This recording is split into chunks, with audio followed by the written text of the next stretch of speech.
welcome everyone. Before we begin, I'd just like to acknowledge the traditional custodians of the land. I'm coming to you this evening from Wurundjeri land, and I'd like to pay my respects to elders past, present and emerging. I feel very fortunate that we've got Libby Roden here tonight, who's going to present to us on grief and loss. Libby is a registered counsellor, family support practitioner and family therapist. Libby has worked with very special kids. Often we refer to very special kids as VSK, so you might have heard that acronym as well. And Libby's worked there for almost 5 years as a family support practitioner, providing counselling to families from their child's diagnosis through to bereavement, providing grief and bereavement counselling and support to many of the family members, parents, siblings and grandparents. So it's a holistic approach supporting the whole family. They provide opportunities for parents to meet other parents travelling on similar roads through coffee mornings, pamper days, and also facilitating an online bereavement program and family events, plus much, much more support. Libby has worked in the community sector for over 25 years and is a qualified registered counsellor. Libby is very well qualified to talk about grief and loss, and we welcome her warmly, and we'll let Libby take the reins from here and present to you about grief, loss and bereavement. Welcome, Libby. Thank you. Thank you, Heather. Thank you. I won't introduce myself then. Heather, you've done a fantastic job of that. So I would like to thank everybody for attending this evening's presentation on parental grief and bereavement. I believe we have bereaved parents, we have parents that are still on the journey with their child, and we also have a number of genetic students attending tonight, which is fantastic.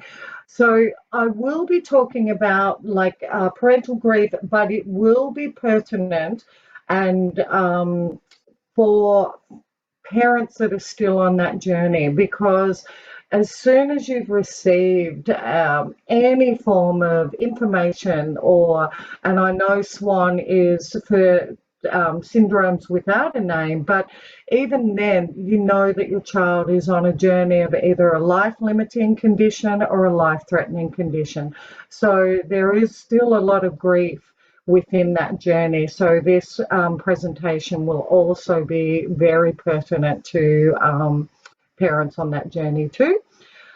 Now, what I would like to do during the presentation, I can't see any, all I can see is Heather at the moment.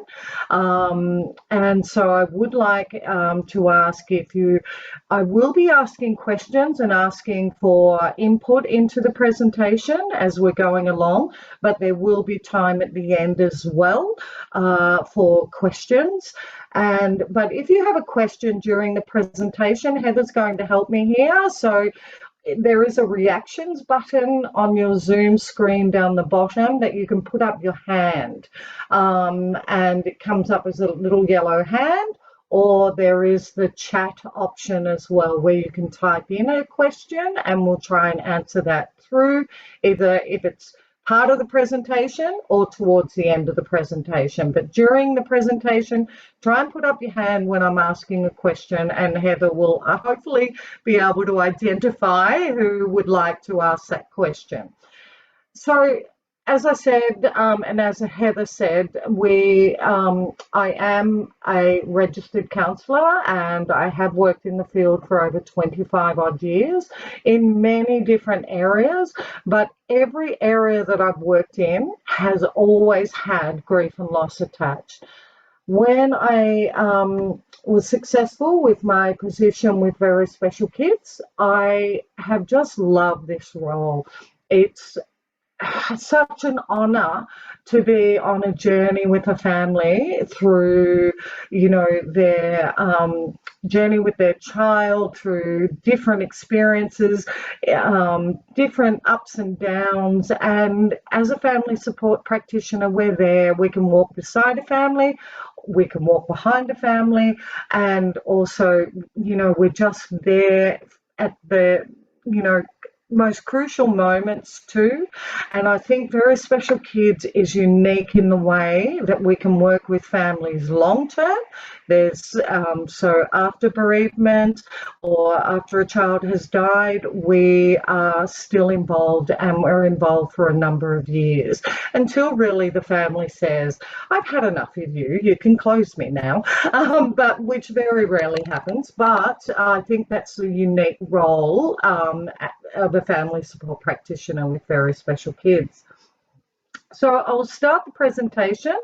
I'd also like to acknowledge Aboriginal and Torres Strait Islander people as the first peoples and traditional owners and custodians of the lands and waters in which we're meeting on tonight.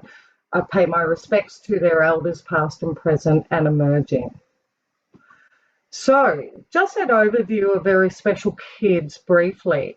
We're a statewide service. We have our office, our main office is based in Malvern. We do have a hospice or a respite care centre. Now, at the moment, that is being rebuilt, and it is going to be an incredibly state-of-the-art centre for Very Special Kids. And with that centre, we provide respite care. It has 24-hour nursing, 24-hour care, but the new centre is going to be incredible. Our old one was incredible, but it was getting old. So, as I said, this will be state-of-the-art. Now, our family support services, we have 18 family support practitioners across the state of Victoria. Majority do sit in Malvern and cover all the Melbourne Metro, Lower Metro, and some of the outer suburbs as well. My role, I cover all of Gippsland. So it's a huge area, but we travel, we do a lot of home visits, and yeah, are very involved with the family from grandparents, siblings, carers as well. So some of our children are in foster care, and we do support the carers.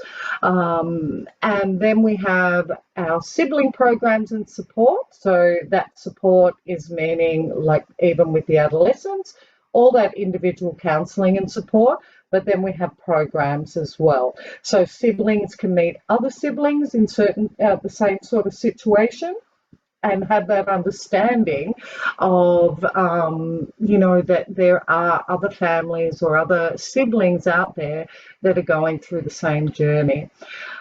Adolescent programs, we have what's called our Mittagumby camp. I haven't been on it. I was a youth worker in my days gone by, and I try and avoid the camps now, but the adolescents love them. Our Mittagumby camp, we have ones in the snow, and they're backpacking, and it's for bereaved adolescents and non-bereaved adolescents, and they just love it.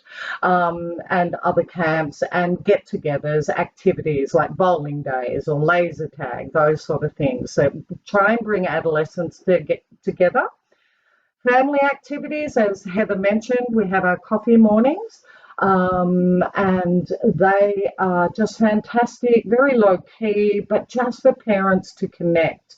Our Pamper Days are really well attended. We're very fortunate that a lot of the TAFEs or massage students provide those massages for nothing, and then we have a lovely lunch afterwards and a good chat and introduction of who's who.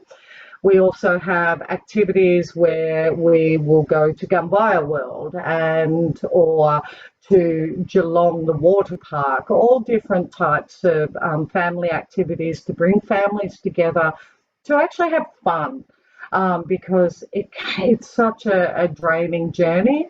And these activities do allow families just to have fun together as a family. Then we have our bereavement counselling and programs. Now, as Heather alluded to, I also facilitate at the moment with another family support practitioner, May, and we run an online bereavement program. So everyone from the state can link in while it's online, and that's very much driven by the parents and the discussion. There's hardly anything we have to do. The parents really provide the conversations and the discussions.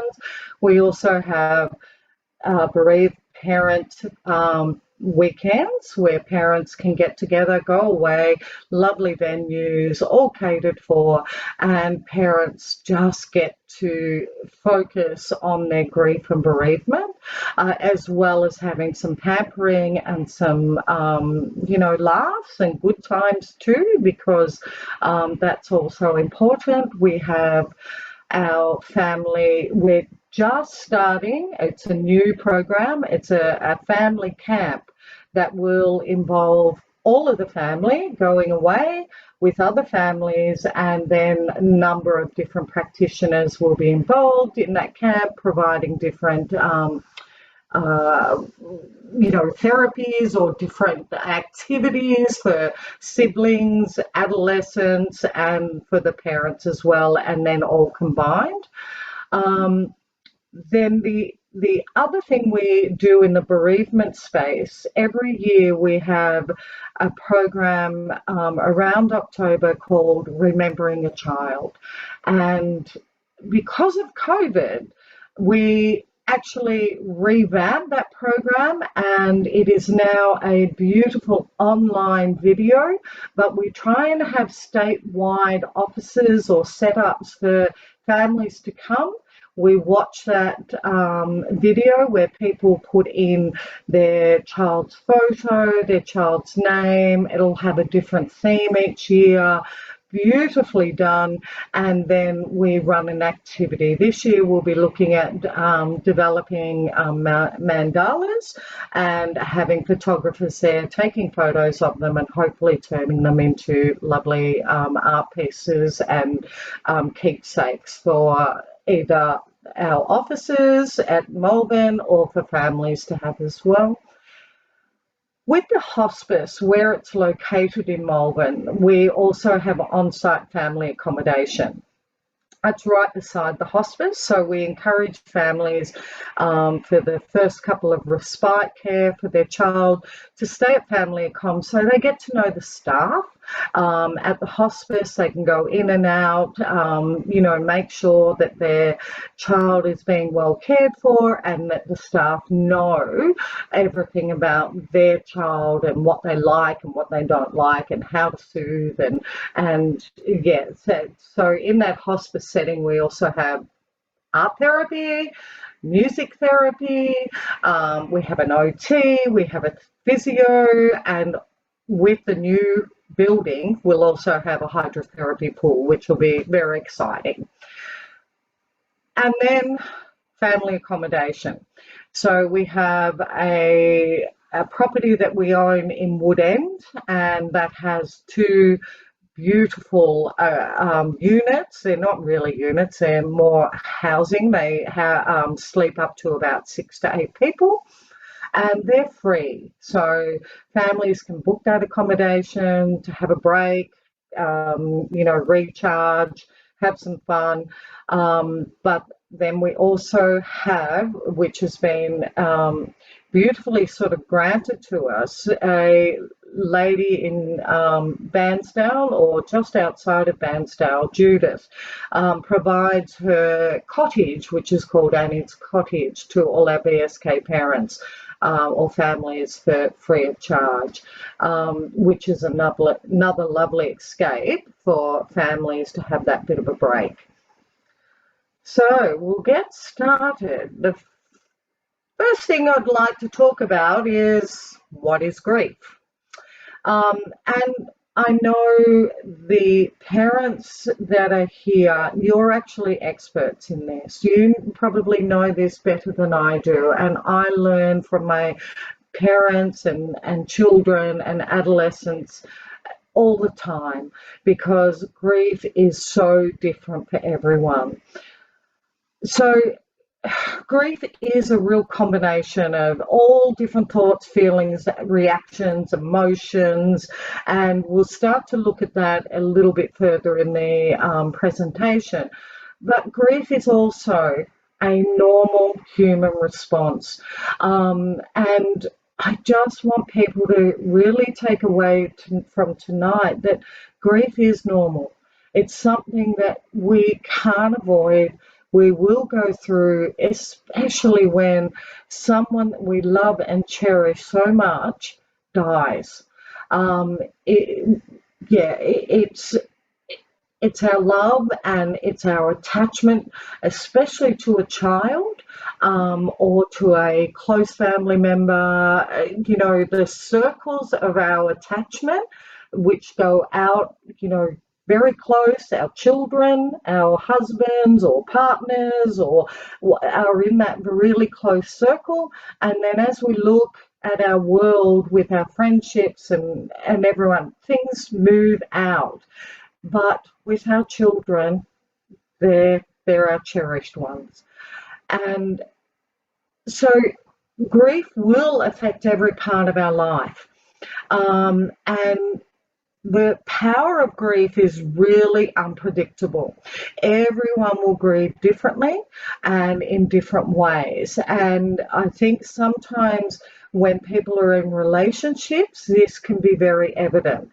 But we'll also explore that a little bit further on when we start to talk about the styles of grief. There is no right or wrong way to grieve. It is what suits you, and or how you grieve. And as I said, it's not right, it's not wrong, it just is. And so that's where sometimes in relationships it can get a little bit tricky, because you may be grieving from the heart and a partner may be grieving more from the head, which we'll explore a little bit further. The comment I love here, and it's so true, that there is no word in the dictionary that describes a parent whose child has died. If our parents died, we'd become an orphan.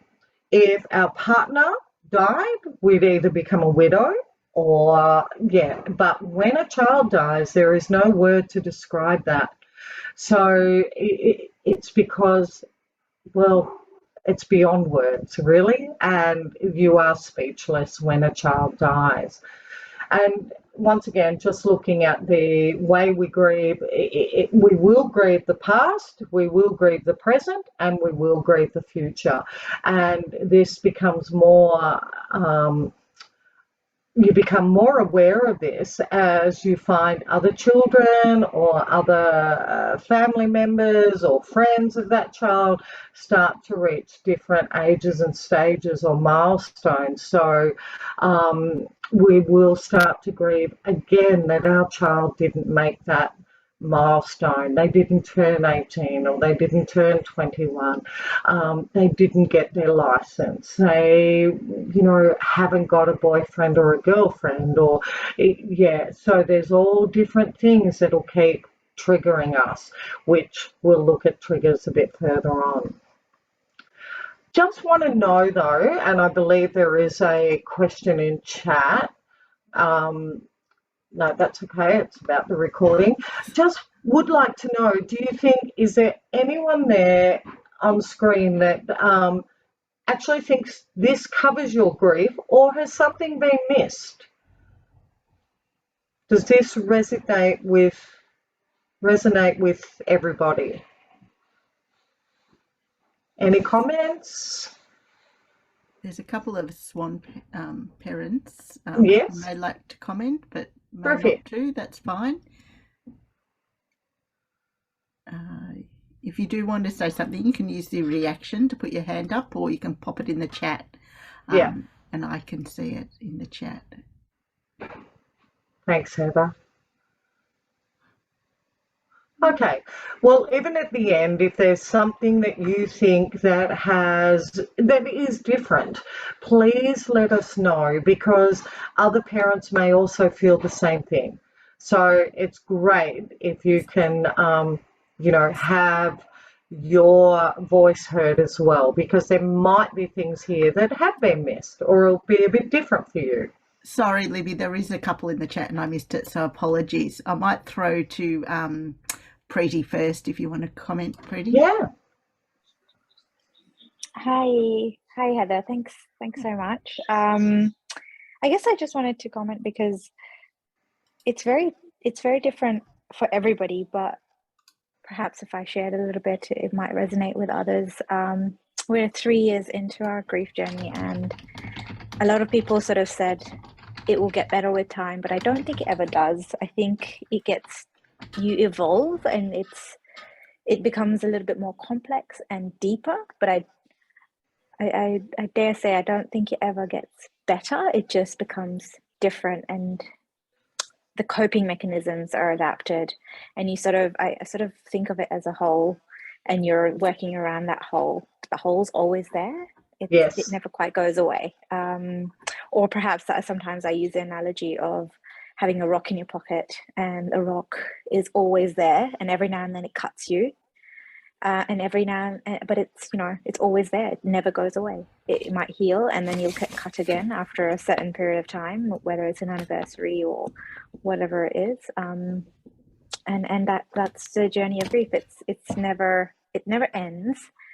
I think it just gets deeper and more complex, perhaps, at least for me. Yeah, and thank you, Preeta, because that is exactly some of the things we're going to be talking about tonight. Because when you love somebody, that doesn't go away, and that love is always there. So we will be talking and touching a little bit on that, and couple of the theories around grief and what happens with that. So thank you for your insight.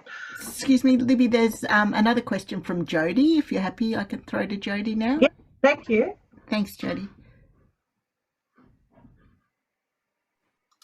Hi, sorry, I turned my video off because it was a bit glitchy. So yeah, I just was wanting to share because Cosette passed away just over 4 months ago now. So I think some of the things I've experienced are a different state of tiredness and exhaustion. So sometimes this, is physically, sort of emotionally fatigued.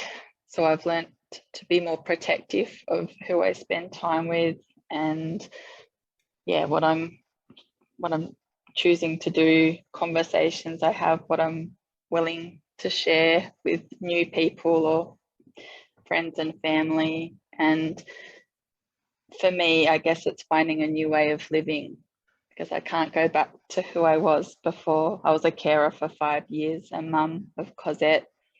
I have 5 other children, but I'm reading the Megan Devine book that Damien from Very Special Kids gave me, and I'm finding that really helpful. Terrific. So it's just a new way of living, and still early in the journey, I guess, but and just to spend time each day to connect to Cosette as well. So I guess people do that differently. Yeah. Okay, thanks, Jody, and I'm glad to hear you've got that book, and I will provide Heather with a list of resources after this presentation. I'll email her either tomorrow or early next week that then can go out to the parents as well, because there are some great books and great resources out there.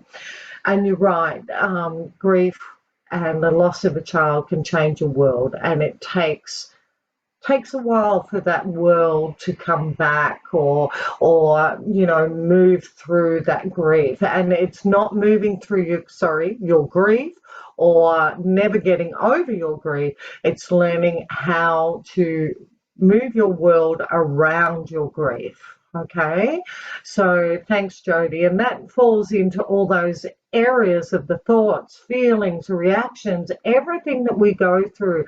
And it's our whole body, it's our whole world that grieves, and it's all consuming. So we will be looking at that further on as well. So thanks, Jody. Thanks for those insights. Okay, we'll just move to the next slide. If my computer will work. Oh, move back again. So we touched a little bit on this in some of the conversation, but why do we grieve? And in the last slide, we had that love and attachment.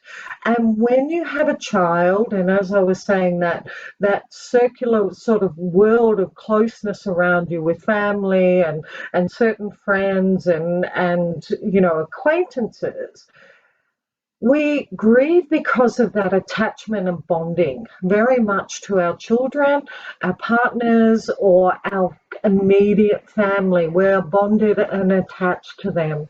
So, and and that's just a natural thing that people do. We're all programmed to attach and have those relationships with people. Now, if my neighbour down the road that I walk past of a morning and wave and say, "Oh, hi, good morning, how you going?" And if she passed away or he passed away, I'd feel awful about that, and it'd make me sad to think that that person has died.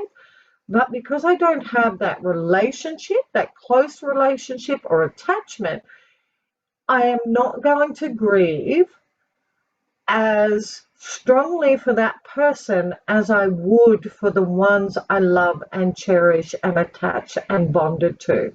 And that's exactly what happens with our children.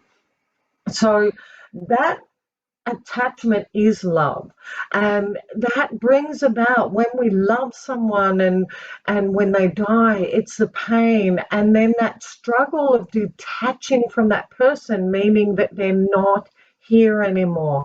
How else can we keep continuing those bonds, which we'll look at as well, with that person, but they're not here? So it is a form of detachment.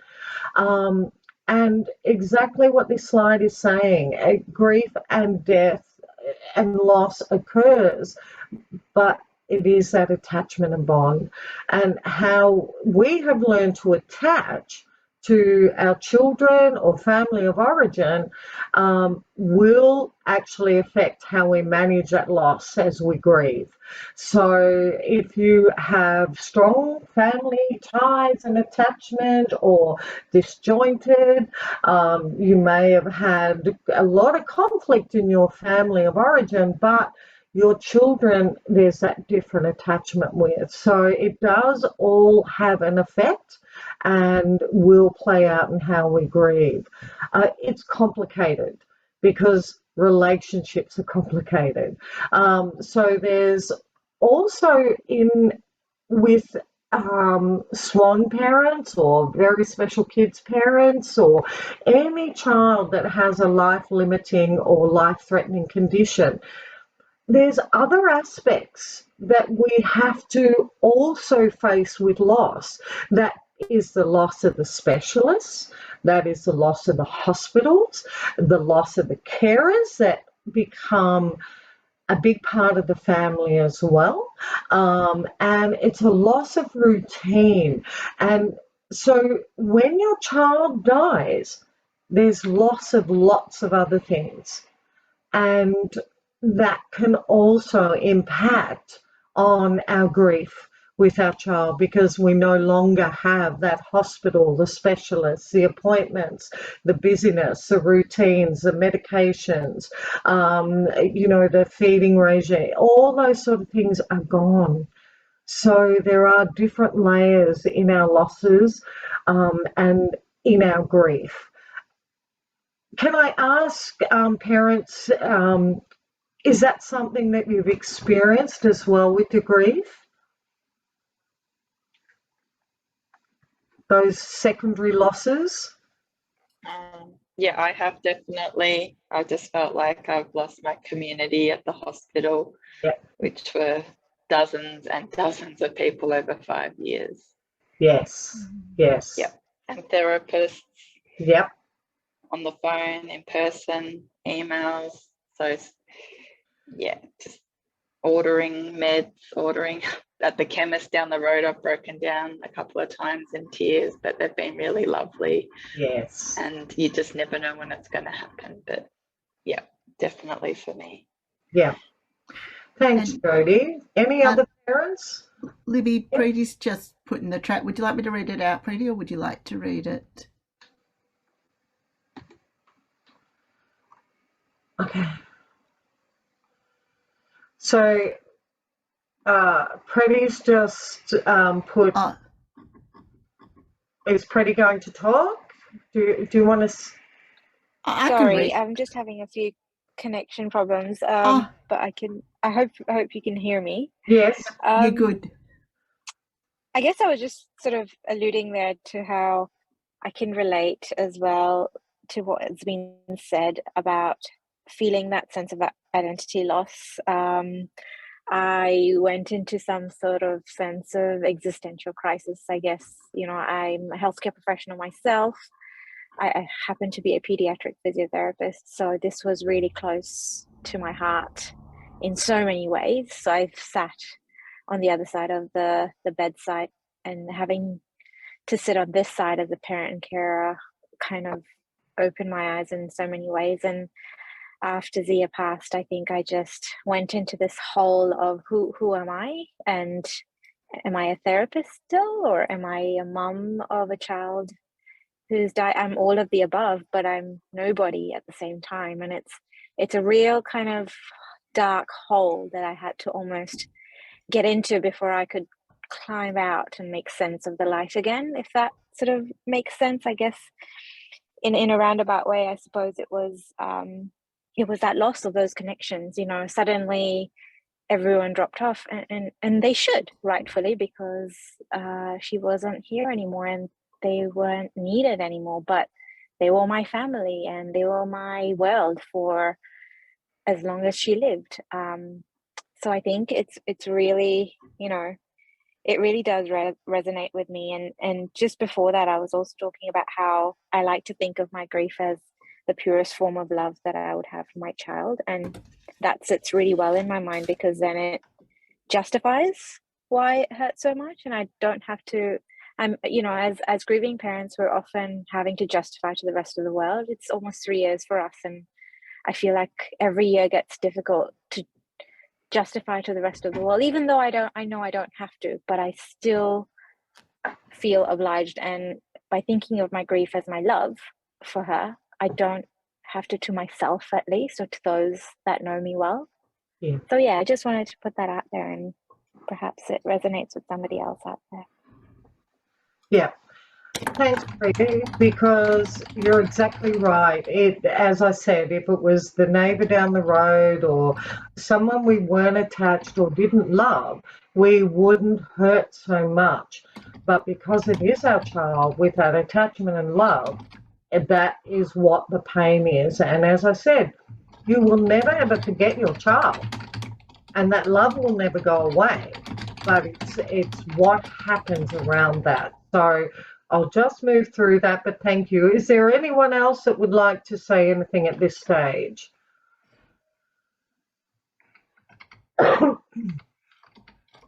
No? Okay, I'll move through. So looking at grief, it's definitely not a linear process. And the couple of parents that have already talked and explained what they're feeling will also see that it's not a straight line. It is not the 5 stages of grief that we go through and then we're all healed and feeling all better. It's actually that messy knot on the right-hand side. You will go through emotions and physical, cognitive, the thoughts, the feelings, everything, the anger, the whole box and dice.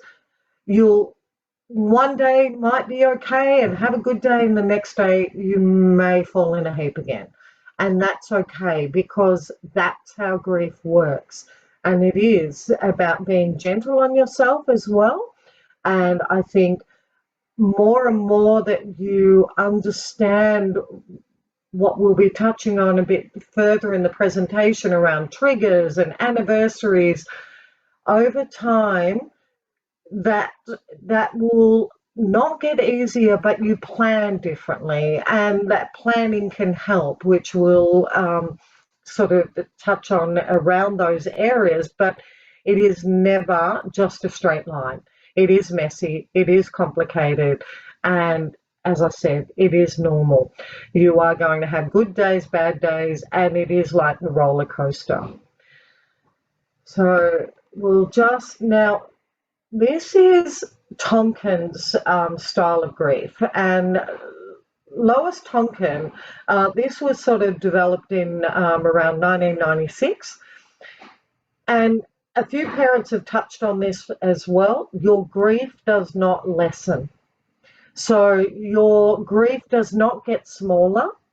What happens? Your grief will remain the same because that love will always remain the same. And but what happens is your life starts to build around that love and that grief, but it will remain the same. And I think I love this theory or this analogy because I see it time and time with parents, and they say, or other people have said to parents, oh, haven't you gone through that? Or haven't you moved on yet? Or haven't you? And you go, oh, no, because your love for your child will never diminish. It's how the world grows around that love. And your world grows around, your work or career path or friendships change. It's life growing around the grief. Are there any comments on that? Does that resonate with some of the parents as well, that grief doesn't get any lesser? It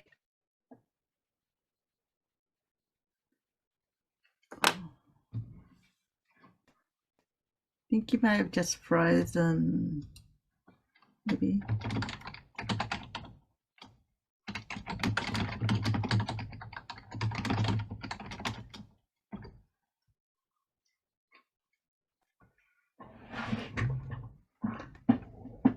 Okay. Oh, you're back now. I think you just froze there for a moment, Libby. Am I back? Yeah, you're back. Good. Thanks. Okay, sorry. Oh, the joys of online.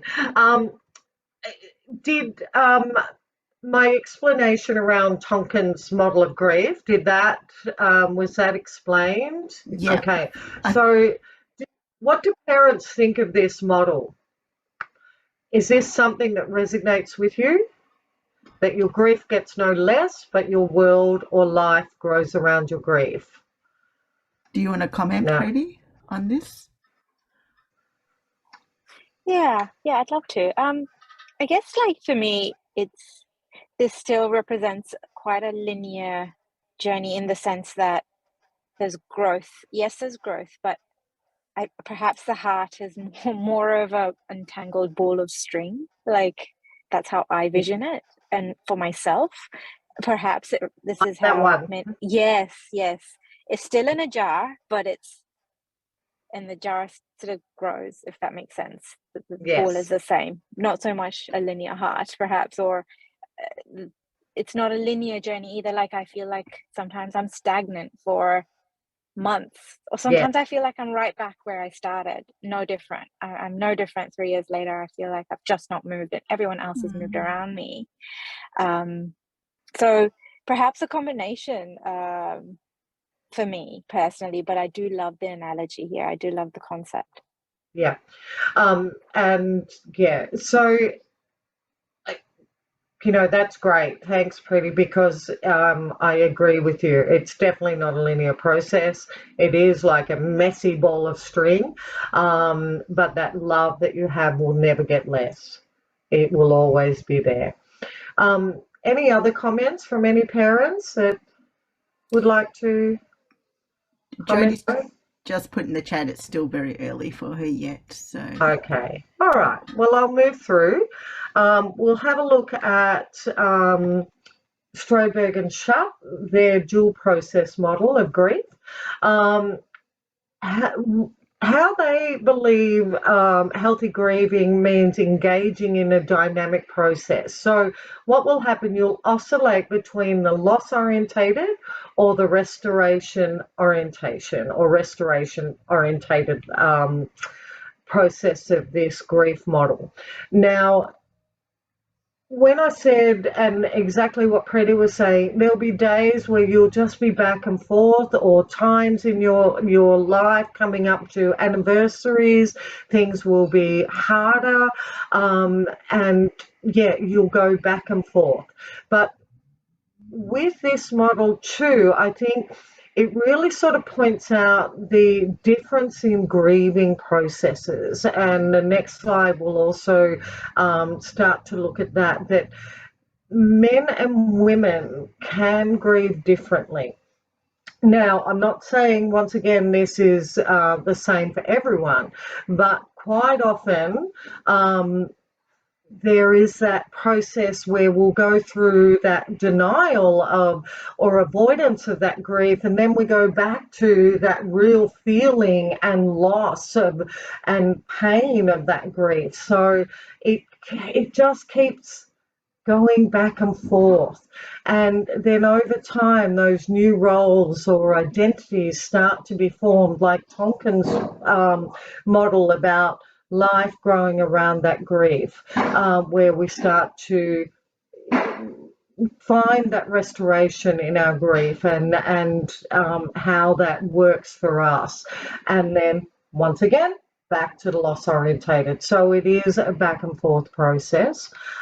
Then if we look at the intuitive, the instrumental, and the dissonant side of grief, the intuitive side of grief is definitely more that emotional, the feeling, the sharing of experiences, more the heart grievers. And history has sort of shown that the intuitive style of grieving is very much a female style of grieving. The instrumental style of grieving, the head grievers, they are just more cognitive. They're sometimes the more fixers. They discuss the problem, but not the feelings. And historically have been more male orientated.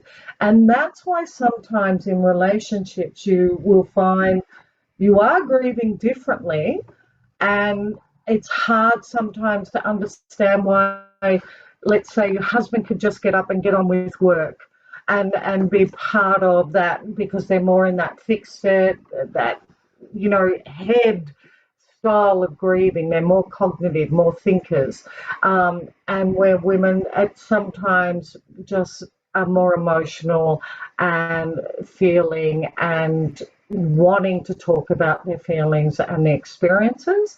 And then we get to that confusion like we had before between the dissonant, whereas you're going back and forth from the head and the heart. So there could be the cognitive side, like, yes, my child has died. I understand my child's died, but it hurts. And back to the feeling. So it's sometimes that war between yourself. And it can be, as Preti was saying, it's difficult. It's back and forth. It's all over the shop. And it's just, as I said, one of those, it's a normal response to a child or someone so close to you that has died. Grief is a normal process. Any questions around that? I think, or does anyone, want to add anything to that, or are they seeing that in sometimes in their relationships that the father may be on a different journey to what mum is, and that at times that it's hard to deal with, that people experiencing that? I think we see it a lot with our swan parents, Libby. I know even my own personal journey, when we first found out our daughter had global development delay, my partner was off telling everyone at the Christmas party, whereas I wasn't ready to share. So very different journeys, and we hear that time and time again, and we know the stats are out there. So many relationships break down when you have a child with chronic illness or disability. Yeah. Thanks, Heather. And exactly that. But I think if there's that understanding of the heart and head, and that they're still grieving, but they're all, as we started in the start, everyone grieves differently. And that's where I think, by getting some professional help too can help with your relationships, especially around the grief. And, I see it time and time again with my families that dad is back at work quite quickly, or back doing things, or playing golf, or with his friends, and mum's, frozen and is struggling to even understand how dad could do that. But once again, it's not saying that dad's not grieving, but it's a different style of grieving. And yes, it can cause relationship issues. Preeti's just put in the chat that sometimes we swap roles in these Yes. states. It can be very fluid. Sometimes I'm the practical one, sometimes she is, sometimes we are both breaking apart, and some days we are highly functioning. It's that ball of string effect again. Yeah. Thanks, Pretty, because you're right. And that's where it comes over to that head versus heart, the dissonant sort of side of grief, that you become at war with yourselves, or about how you're feeling and how you're coping. All right, thank you. So with grief, the key definitions that we look at is loss as the disappearance of something cherished. And we look at grief as a normal, multifaceted response to loss. So as we said, it will include that emotional, cognitive, physical, behavioural and social components. And I think some of the parents that spoke earlier started to touch on those social components with friends, family, and how they can have a great influence or support on you, or can be difficult. But and bereavement is definitely that process of adjusting to that loss. And Pretty, that's very much what you're going through at the moment, or everyone that has lost a child are in that bereavement phase, and there's that adjustment. The mourning. Now, culturally or religious beliefs or cultural beliefs are fantastic if you have them, spiritual beliefs, but mourning can be that difference around how people respond to their grief. Now, if there is strong religious, now you can either fall to your religious beliefs or you can pull away from them, or your cultural structure in your grief, and your cultural ways of grieving and mourning. I think if we look back, like even if I went to the Irish and their culture of, that having what were they, professional mourners that would come in and mourn and grieve for that child, to help others mourn and release that emotion in that mourning. But there's all different cultural structures or cultural ways. So it's, that's great that people have that and are doing that, or as I said, if they have a religion or a spiritual belief as well, it can help you with that response to your grief.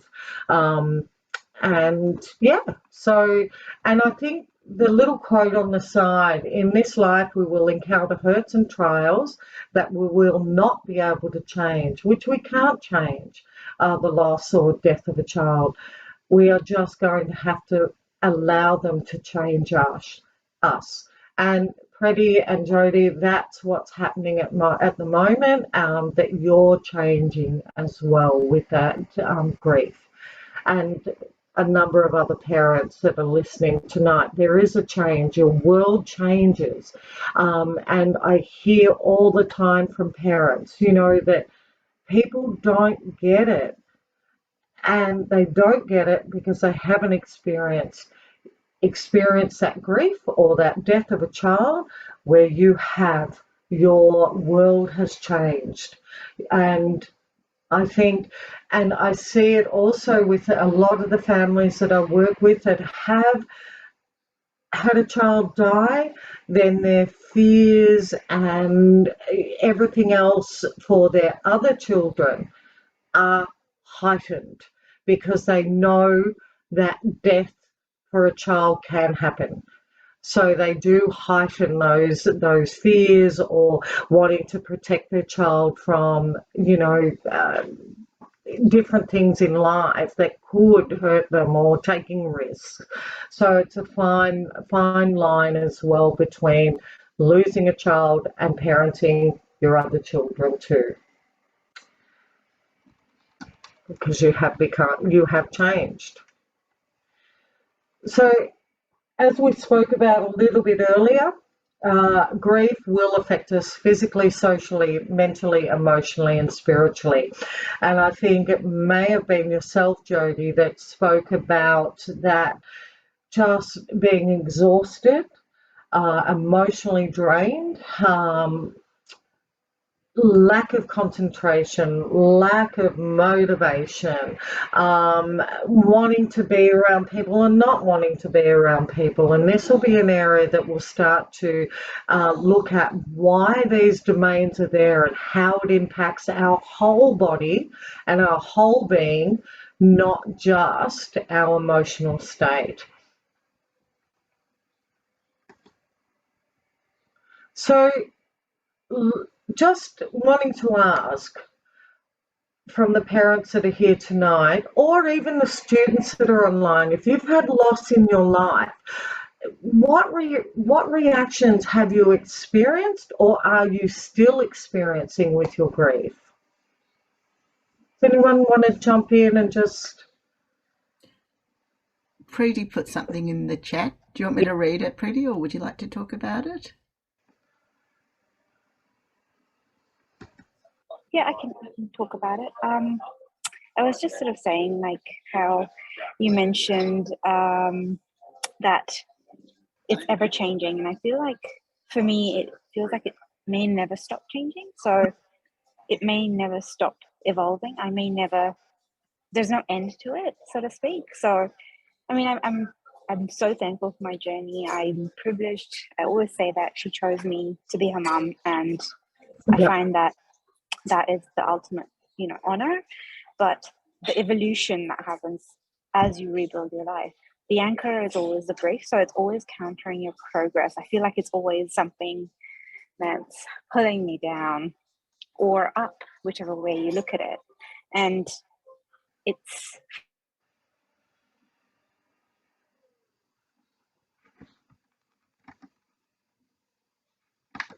Have I frozen? No. I think Preeti just dropped out for a moment. I'll just read a comment. I mean, just, I guess, carrying on from pulling her up and sometimes pulling her down. It never really stops. The grief sort of keeps us, the evolution happens as you rebuild your life, but the anchor of grief is always countering your progress and trying to pull you down. And Preeti was just wondering, Jody, have you felt like a similar journey? And you don't have to comment if you don't want to, Jody. Yeah, I feel, as Preeti wrote about the change. Yeah, it's just a different relationship with Cosette now. I still speak to her aloud, still speak to her in my thoughts and wake up, and it's a bit weird for me to meet new people. I've just joined a choir recently, which is a big thing for me, but I find it really healing. But to meet new people, yeah, is quite different from me. And just when people say, oh, what do you do? Oh, how many kids have you got? Just these questions. And so just learning how to answer them. Yeah. And I don't want to say I have 5 children when I have 6, because I count Cosette as one, because I feel like I'm not honouring her because she's still my child and always will be. And I'm still learning how to share this information. Yeah. with people, which is still new. But yeah, and I've got a book where I write I remember. So I just write I remember different things about her, and I just just come up. I'm in the shops or someone will mention something, and so I do that as well, just to capture it, try to, as soon as I think about it in that day. And I don't know what I'm doing with the book, but I'm just writing them down for myself. Yeah, and that's great to hear, Jodie, that you're doing that, and that is part of self-care, that you're doing that journaling and writing your thoughts down or words. It doesn't need to make sense. It's for you and your thoughts around cassette. So I think that's fantastic. And they're the tough questions a lot of parents go through when they meet someone new or someone who doesn't know, oh, how many kids have you got? And I hear now that I have a number of parents who will say, I have 2 children. Sorry, this parent says, I have 3 children and I have 1 angel.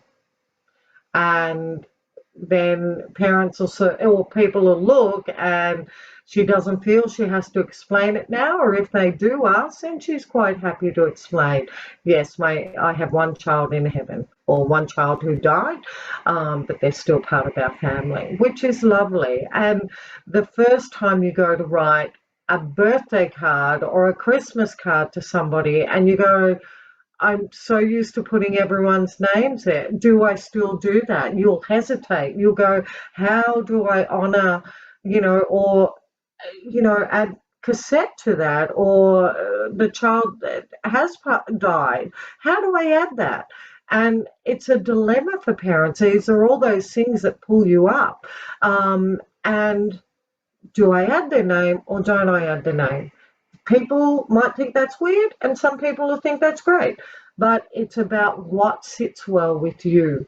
And remember, it's your child, and you need to do what feels good for you and your family.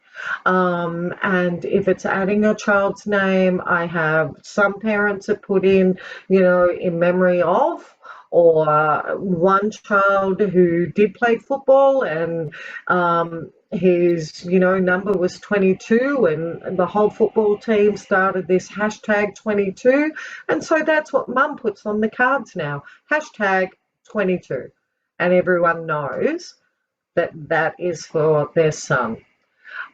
So remember, it's what feels right for you. Don't let anyone else judge that or take that away from you. Cassette or your child, for all the parents here, is your child, and it's the way you remember them and honor them. So, yeah, there are a lot of reactions to grief. And some of these reactions, as we spoke before about in those realms of domains, there will be those feelings of just feeling shocked, stunned, disbelieving, numb and empty, sad and sorrowful, all in that emotional side, but also that lonely and isolated, because that's why groups like SWAN or Very Special Kids and bereavement programs, it's a club that sucks. No parent wants to belong to the bereavement group, but you are there, or you have lost, a child has died, and so at times those groups will give you that sense of belonging and understanding, and that you're not on the journey all alone, because there are other people that you have in your world, friends or family, just may not get it, but other bereaved parents do get it. So that physical stuff that we go through with our grief, either you're sleeping more, sleeping less. When Jodie was talking about that exhaustion, I can guarantee that she's tense and muscles are aching, or, you might have that feeling of just feeling sick and nauseous, and, mightn't want to eat, or some people will eat more. It all depends. There's a real increased sensitivity as well in the physical realm of our grief to either lights, sounds,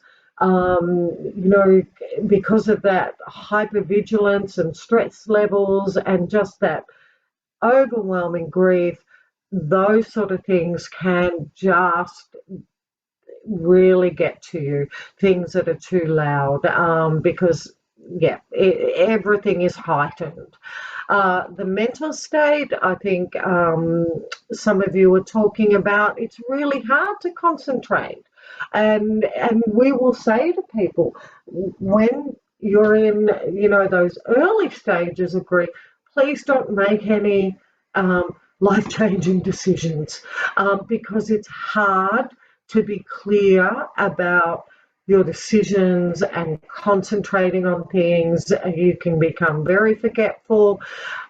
Looking at that, and I don't know if people here or parents have done this during their grief journey, but seeing or replaying events over and over, bad dreams, flashbacks. And one family that I work with, one of their flashbacks for mum was, a really awful event that they went through where their child stopped breathing on the side of the road and having to resuscitate their child. And that, for mum, she was seeing it over and over again, which is, once again, that normal response.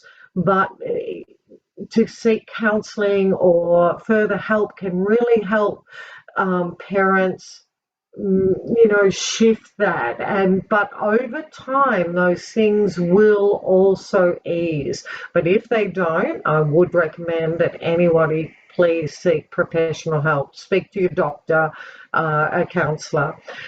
And that area of seeing the world differently, you will see the world differently now. You've experienced something that not everyone will experience. The twist in the world, we are not meant to, as parents, bury our child.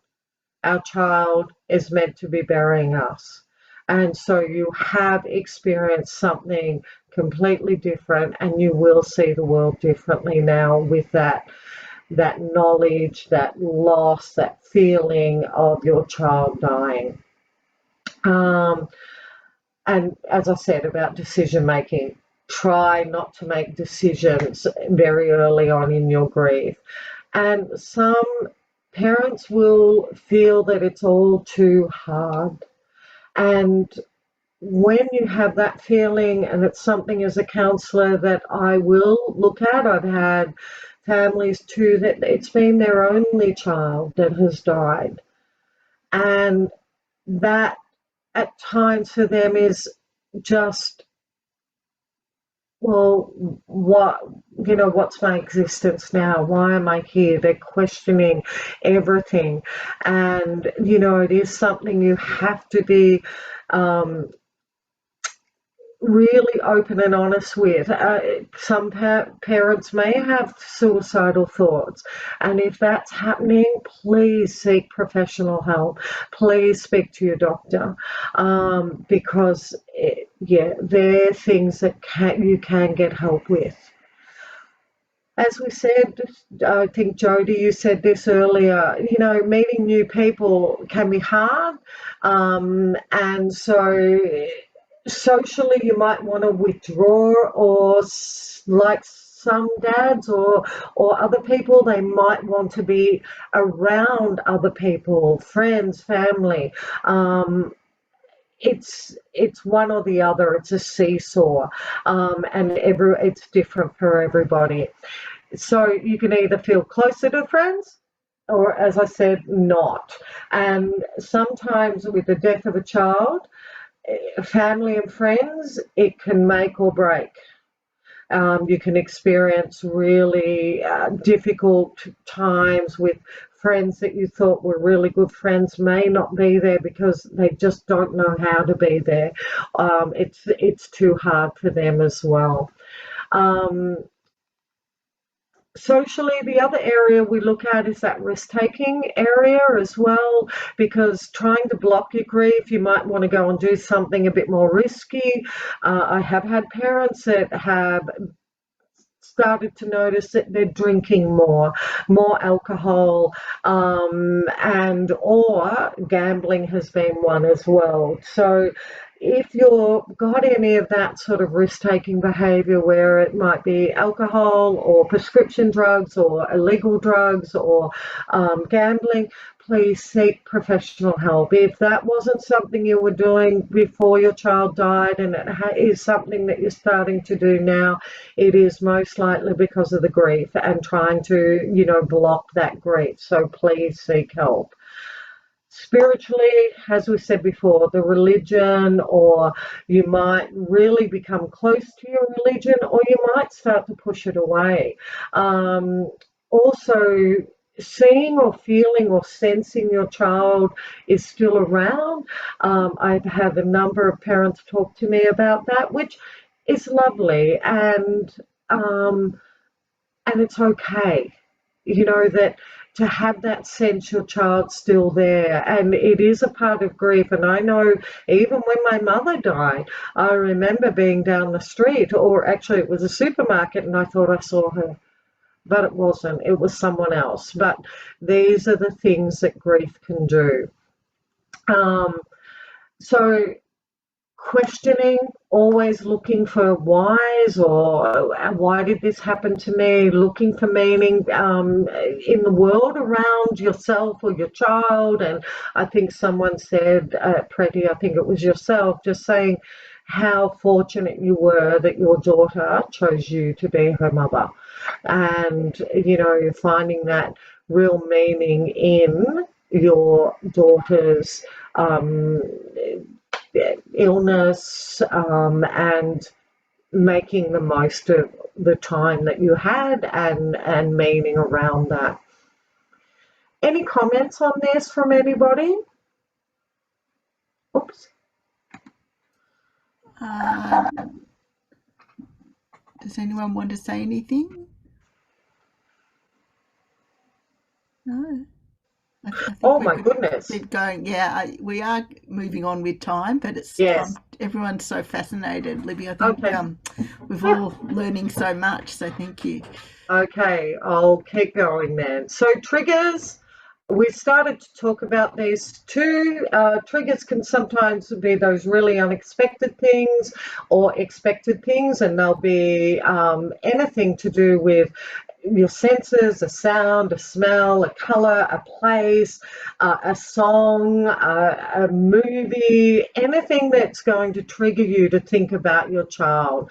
And over time, parents will experience these triggers and then understand what these triggers are. So you will be able to manage or deal with these triggers in a better way over time. The first couple of times triggers happen, they can be gut-wrenching, and they will bring back all those heartbreaking feelings. But over time, when you know more and more what those triggers are, and these are things I think Jodie was saying, even in your journals, jot these things down. Smelt something that smelt like my child today. Jot those triggers down so you know what they are, so you can be aware. We look at those continuing bonds very much as a counsellor and with parents around how do you remember your child? How, what are the things, the photos, the songs, the bonds that you had, the stories that you have. Keep using them. I heard one parent saying, you still talk to your child. That's great, because it's still allowing that child to be in your world. You're still continuing that bond. And even as a grief counsellor, sometimes we use a voice of the deceased because it's still powerful.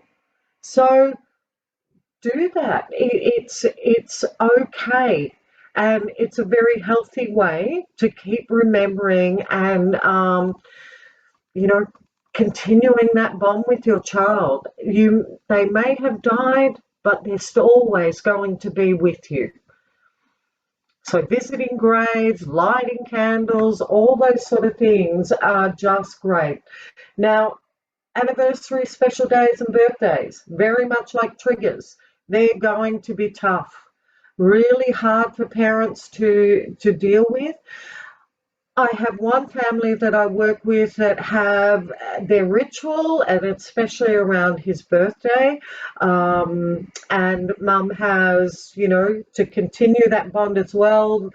Her son's earned some beautiful photos, family photos, beautiful keepsakes, those sort of things, and always has his balloons, which are a special colour, and the family always have his birthday cake on his birthday. And do a meal or something that their son enjoyed, or something that her child enjoyed doing. Think about those anniversaries, because they're like the triggers. The next, the weeks leading up or a month's leading up, you're going to be feeling terrible and really low, and it is a very difficult time. But in planning, even with your family, and if you have other children, asking them how would they like to, remember your child or their sibling on their birthday or Christmas. Is it even just setting a place at the Christmas table, because you will know they're not there, but bringing them either into that sort of celebration, or having a bit of a speech before a Christmas dinner or a birthday dinner to honour the child that has died. As I said, each of these can be tough to get through, but I've found the more sort of ritual or planning parents can do, it can help. It can really help them move through those anniversaries, special days, birthdays. Self-care. I'm going to send through to Heather too just a bit of a sheet around some self-care, but it's little things, not big things. So just being kind to yourself, being able to express your emotions, communicate what you need from others, making time to grieve. And I see as parents are sort of moving through, and their life is growing around the grief in their heart, that they're avoiding that time, but you still need that time just to grieve and think, remember and feel and cry. But one of the important things is try and have a laugh when you can. Laughter is, or joy is, a really good thing for you to experience and for your body.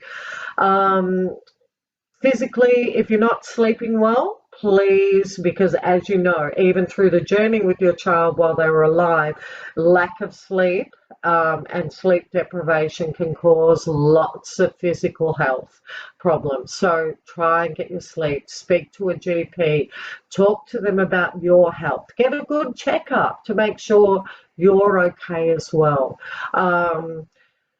And eating well, making a routine, once again, breathing, all those sort of things.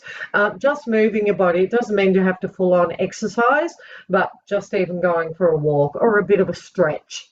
As I said, it doesn't have to be big things. Sitting down with a cup of coffee and reading a paper is self-care. And,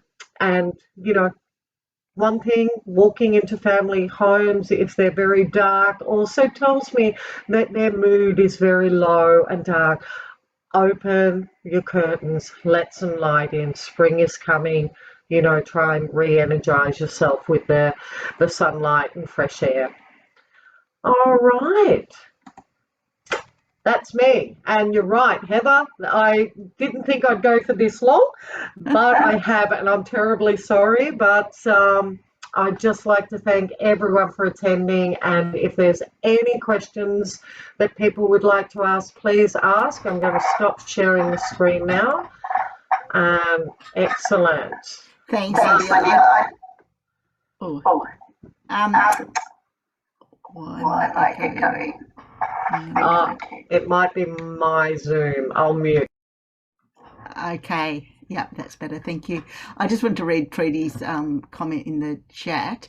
I don't know if this helps others, but some things that really helped me, especially during the months of Zia's anniversary of her passing, we do something that brings kindness onto others. We found that kindness to others really helped fill our cup. We have a ritual of creating bereavement boxes, building them and making them for the palliative care families here in WA with the child and adolescent service, and that is my pride. And the lead up to her anniversary is softened, knowing that we are doing something to help others, families at a time when they need reminding they are loved and not alone. It was almost a aha moment, but I guess it's not a surprise. One thing we learned on the journey is that kindness brings power with it, and our children were that beacon of power, love. And thank you, Libby. Appreciate your talk. It was very resonant of my own journey. And I really want to thank Preeti and Jody for sharing their lived experience, and personal journeys. And I think, I've learned so much. I did take a few notes.